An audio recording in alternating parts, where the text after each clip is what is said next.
په ټوله دنیا کې نن ویلنټاینز ډے مناویږي. د دې ویلنټاین ډے شاته څه تاریخ پروت دی، څه خبرې پکې پرتې دي. ډېرې خبرې درویغ هم وي، فالتو کیسې کتاري وي، کتابونو ډېر درویغ لیکلي دي. خو راځئ چې ورننوځو دغې خبرې ته چې د ویلنټاین ډے شاته څه پراته دي.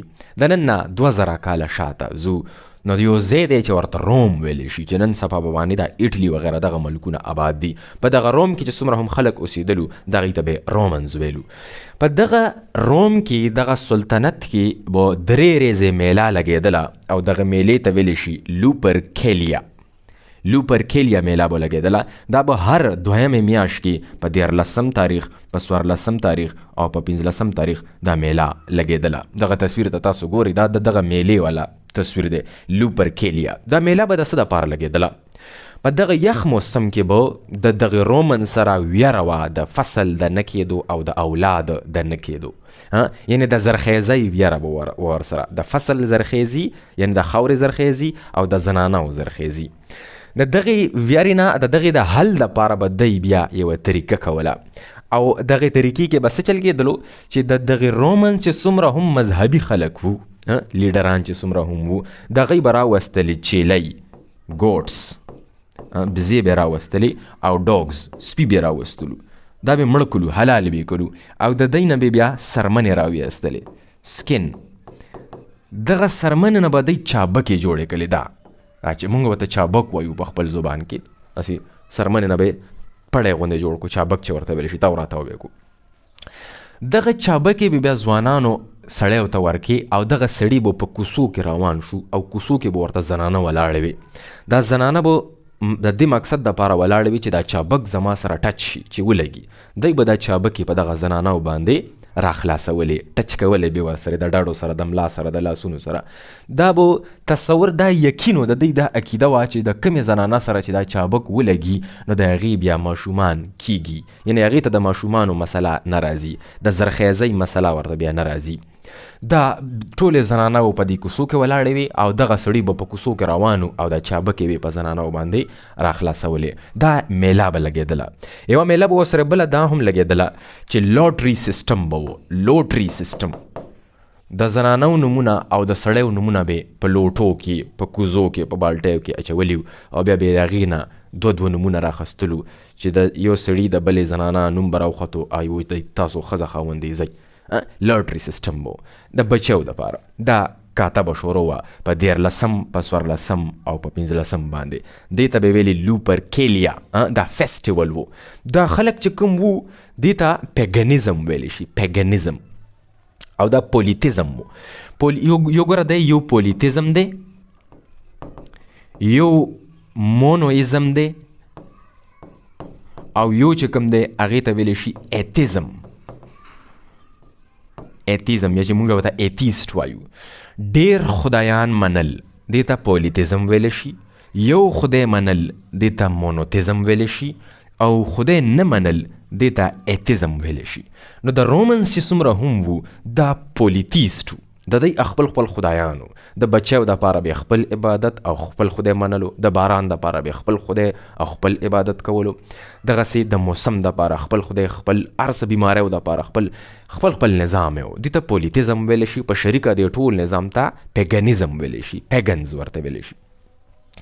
او مونویزم چې کوم دی لکه اسلام، کریسچینټي او یهودیان چې کوم دي، دا مونویزم دی، یو خدای مني. او ایتیزم خدای نه مني. ډېر خلک داسې دي چې ایتیسټ دي، خدای نه مني، نو هغې ته ایتیزم ویلی شي. دا خلک په پولیزم کې، پولیزم دی منلو که نه، خپل خپل خدایان یې منل. دا میله شروع وه، ډېر کلونه په دې میلې کې تیر شو. بیا سټیم کې یو بادشاه رالو په دغه رومنز کې چې ورته کلوډیس ویلی شي، کلوډیس 2. دا یو بادشاه او په دې رومنز کې جګړې شروع دي، جنګونه سټارټ دي. روم کې جنګونه سټارټ دي په دغه سلطنت کې.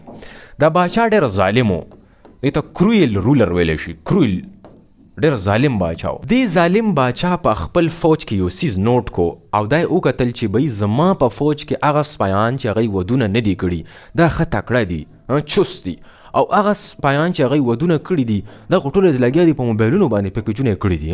هسې مذاق کوم. پیکیجونه کړي دا خو خپلو زنانو سره شروع دي، کله څوک وایي ما ته چوټي راکړه، څوک وایي ما ته چوټي راکړه. دا څنګه سپیان دي؟ د ډیکري جاري کړه، اډر یې جاري کړو ډیکري، چې به ودونه به نه کوئ، په ودونو باندې پابندي شوه. ینګ سولجرز ځوانان سپیان چې کوم دي دی به واده نه کوي. دا اډر یې جاري کړو په ټول سلطنت کې، په واده باندې پابندي ولګوله، ډیکري اډر. په د په ټیم کې یو پریسټ دی، یو ساده الفاظو کې به ووایو یو مولا دی. عیسایانو والا چې کوم مولا وي هغه ته پریسټ وایي، بیا ورپسې پوپ شي، بیا بیشپ شي، رو رو رو د خپلې ډیګریانې دي. دا په چرچ کې ناست وي، د ټول چرچ مشر وي. مذهبي سټیټمنټس خپل مذهب سره کار وي او خلک ته نه مشورې اخلي، د خلک د عبادت وغیره دپاره هم ته نه مشورې و هر څه، لکه ټول مذهبي نظام د ده په کابو کې وي. د پریسټ چې وکتل، د پریسټ نوم سینټ ویلنټاین، ویلنټاین نوم یې و د دغې پریسټ. ده ته خبر رالو چې بی دا کلوډیس چې کوم دی د په ودونو باندې پابندي لګولي ده. وایي ښه دا څنګه چل، دا خو د مذهب نه خلاف کار دی، په واده باندې دا څنګه پابندي لګوي. د پټ پټ ځوانان خلک به راغوښتل او پټ پټ به ورته ودونه کول. باچا نه په پرده کې دا خبره ساتلې وه، ظالم باچا و د خلک مړه کولو. نو ده به میل فیمیلز به راغوښتل او زی لکه بس تاسو واده وشو، نکاحونه به ورته تړل او زی بس پټ په پټه به کار کول. دغه خبر خور شو چې ویلنټاین یو سړی دی، یو مولا دی او دا داسې کار کوي. کلوډیس ته دا خبر ورسېدو. کلوډیس وایي چې زما په بادشاهت کې ما اډر کړی دی ویلنټاین کوم د کم باغ مولی دی چې دا راغلی دی او خلکو ته ودونه کوي. راویې غوښتل ویلنټاین چې لکه ته رښته داسې کار کوې، بالکل زه داسې کار کوم او دا ته د خپل مذهب خلاف ورزي کوې، دا نشته دی زموږ په مذهب کې، دا خو کریسچینو د نه کوله دا خبرې. کلوډیس دته سینټنس ټو ډیث، سزای موت یې ورته سناو کو. دته پهلې ښه وولو وټکولو او وروسته بیا د ده نه سر پرې کولو. خو چې کله دته سینټنس ټو ډیث دی کله جیل ته واستولو، جیل ته ایگزیکیوشن دپاره، نو دغه جیل کې چې کوم جیلر دی د هغه نوم دی ایسټریسیس، ایسټریسیس یا ایسټریشیس. دا جیلر دی، دا په باندې دغلته جیل کې ولاړ دی په جیل د پاسه، دا ویلنټاین پکې دننه پروت دی. دی ایسټریسیس ته دا پته وه چې یاره دا ویلنټاین چې کوم دی دا سینټ دی، صوفي دی، یو مذهبي سړی دی، د ده سره معجزې دي. نو د دې ایسټریسیس یوه لور وه چې هغې ته وایي جولیا. دا په سترګو باندې ړانده وه، ړانده وه په دواړو سترګو باندې. ده وایي چې زه دا لور ده ته راولمه چې دا په باندې څه دم درود واچي کیدی شي چې دا لور مې نظر ولګي. دا ایسټریسیس د ایسټریسیس به خپله لور راوستله ده ته ویلنټاین ته، او دې ویلنټاین به په باندې دلته کې دمونه وغیره اچولو په جیل کې. د دغې جولیا نظر را پیدا شو، نظر یې وشو. او هلکه نظر د جولیا خو اوس نظر لګي، دا څنګه چل دی؟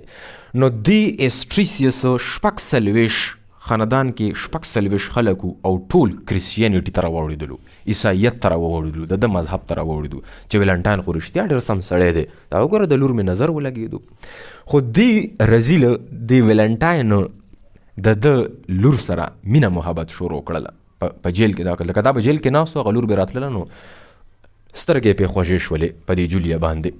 د دې ویلنټاین مرګ ته وخت نږدو کېږي، ریزې تیریږي. نو اخري کې دې ویلنټاین دې جولیا ته خط ولیکو او په هغه خط کې لیکلی دي فرام یور ویلنټاین، او داسې په باندې داسې هم لیکلی دي وی آی لو یو جولیا. داسې غیشه په دل کې ورکړه ده او ساس کې هم ته نه بیږي لاندې. دا زه هغه سرکاري سکول کې به موږ په کاپیانو باندې داسې لیکل، ویلنټاین دلجلې، دا یې ورته لیکلي دي، دلجلې، دا یې ورته په خط کې لیکلي دي. دا ګوره هسې د ځان نه وایم ګوره. خو دا خبره شته په تاریخ کې چې فرام یور ویلنټاین، دا په د جیل په سیخونو کې دا شی ورکړی دی، دا خط، او دا سړی روان کلو سر ته نه پرې کوي. دا یو تاریخي کیسه ده. د دې نه پس بیا څه کسان راغلي دي، هغوی ویلي یاره په دې ریز باندې یو صوفي، یو پریسټ مړ شوی دی، د خلکو ته به ودونه کولو، خلکو سره به مینه خوروله، او د کلوډیس د حکم نافرمانی کړې وه او مینې ته توجه ورکړې وه. نو هغې د وجې بیا دې ته ویلی شي فیسټ ویلنټاین ډے، فیسټ ویلنټاینس ډے. په 14 فروری باندې به وایي مونږه دا مناوي.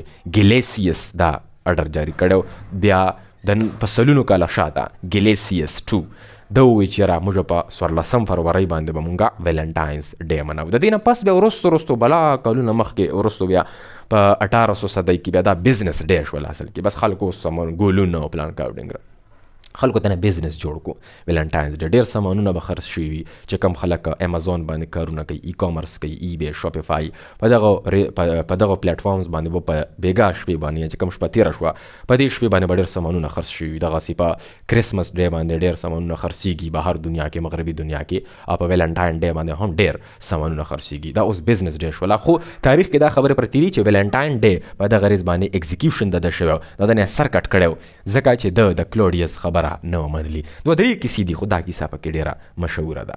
دا وه د ویلنټاینز ډے حقیقت.